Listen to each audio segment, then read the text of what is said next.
2026 के बजट पर आपने मुझे कहने का मौका दिया, मैं आपका शुक्रगुजार हूँ।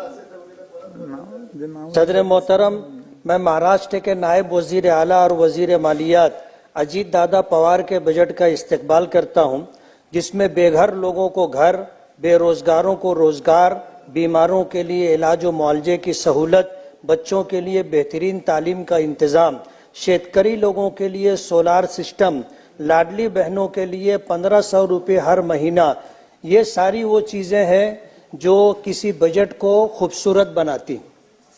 किसी शायर ने कहा है, कदम कदम पे उजाले उतर के आएंगे, तेरे नसीब में तारे उतर के आएंगे, घर से निकल बेसहारों का सहारा बनकर तेरी मदद को फरिश्ते उतर के आएंगे। सदर मोहतरम, मैं टेक्सटाइल सिटी मालेगांव से चुनकर आया हूं। देश भर में 40 लाख से जायद पावरलूम चलते हैं, जिनमें से सादा पावरलूम की तादाद 36 लाख है, जिसमें 18 लाख सादा पावरलूम महाराष्ट्र में चलते हैं। सदर मोहतरम, खेती के बाद देश भर में सबसे ज्यादा रोजगार देने वाली सनत पावरलूम है। मेरी अजीत दादा पवार साहब से गुजारिश है कि पावरलूम सनत के लिए बिजली जरूरी है और महाराष्ट्र में बिजली का रेट दूसरी रियासतों के मुकाबले में ज्यादा है। महाराष्ट्र में बिजली का रेट कम होना चाहिए। दादा ने बजट में बिजली रेट में कमी का आश्वासन दिया है, मैं इस पर दादा का शुक्रगुजार हूँ। मेरी गुजारिश है कि आपके इस आश्वासन पर जरूर अमल होना चाहिए। पिछले टर्म में टेक्सटाइल मिनिस्टर चंद्रकांत दादा पाटिल साहब ने 75 पैसे और 1 रुपया मजीद सब्सिडी का फैसला किया था। मेरी गुजारिश है कि ये सब्सिडी जारी रहना चाहिए। सदर मोहतरम, बिजली में रेट कम होने के साथ साथ मालेगांव शहर में टेक्सटाइल पार्क बनना चाहिए। मालेगांव में सादा पावरलूम की तादाद लगभग 4 लाख है। एक पावरलूम के जरिए 2.5 लोगों को रोजगार मिलता है। ये सनत तरक्की करेगी तो लोगों को रोजगार मिलेगा। सदर मोहतरम, मालेगांव में पावरलूम की एक बड़ी तादाद होने के बावजूद मालेगांव में जिनिंग फैक्ट्री और स्पिनिंग मिल नहीं है। एक स्पिनिंग मिल थी, वो भी बंद है। महाराष्ट्र में कपास की पैदावार होती है, लेकिन ये कपास यार्न की तैयारी के लिए तमिलनाडु जाती है और यार्न बनने के बाद तमिलनाडु से ये यार्न वापस महाराष्ट्र आता है। महाराष्ट्र में कपड़ा तैयार होता है और फिर ये कपड़ा फिनिशिंग के लिए गुजरात और राजस्थान जाता है, फिर ये कपड़ा वापस महाराष्ट्र में आता है। इस तरह ये कपड़ा जिसकी लागत 50 रुपया होनी चाहिए थी, तमिलनाडु और गुजरात राजस्थान जाने की वजह से ये कपड़ा 150 से 200 रुपये में मिलता है। मेरी सरकार से गुजारिश है कि महाराष्ट्र में जिनिंग और स्पिनिंग मिल बनना चाहिए, ताकि ट्रांसपोर्टिंग और फिनिशिंग पर जो अखराजात बढ़ते हैं वो कम हो और इससे जो नफा होता है वो महाराष्ट्र और महाराष्ट्र के लोगों को मिले। अध्यक्ष महोदय, मालेगांव में 67% लोग झोपड़पट्टियों में रहते हैं, जिनको मूलभूत सुविधा भी हासिल नहीं है। मेरी दादा से गुजारिश है कि मालेगांव को एक अच्छा बजट दिया जाए ताकि लोगों की तकलीफ खत्म हो।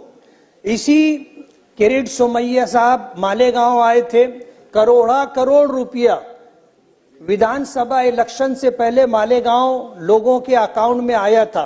उसकी इंक्वायरी होना चाहिए थी, जिस तरह होनी थी नहीं हुई।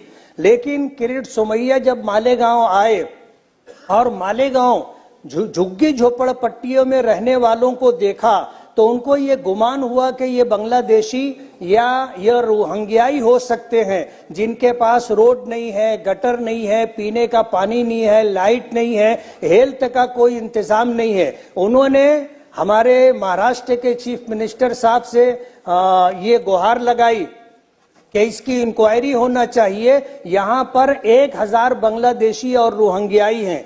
4000 जन्म दाखिले उन्होंने इंक्वायरी के लिए दिए। तकरीबन 3000 से 3200 जन्म दाखिलों की इंक्वायरी हो चुकी, एक भी बांग्लादेशी या रोहिंग्याई नहीं मिला।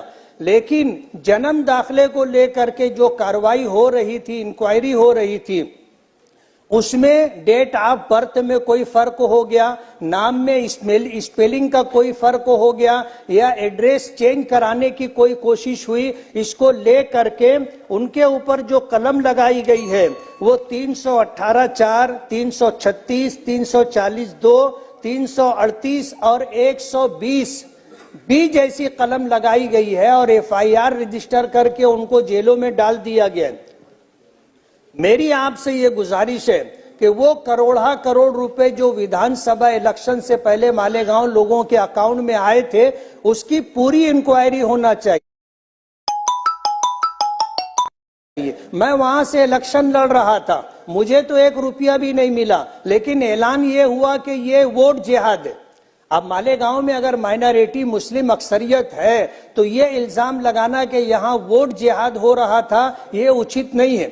इसकी पूरी इंक्वायरी होनी चाहिए। आखिरी एक, अध्यक्ष महोदय,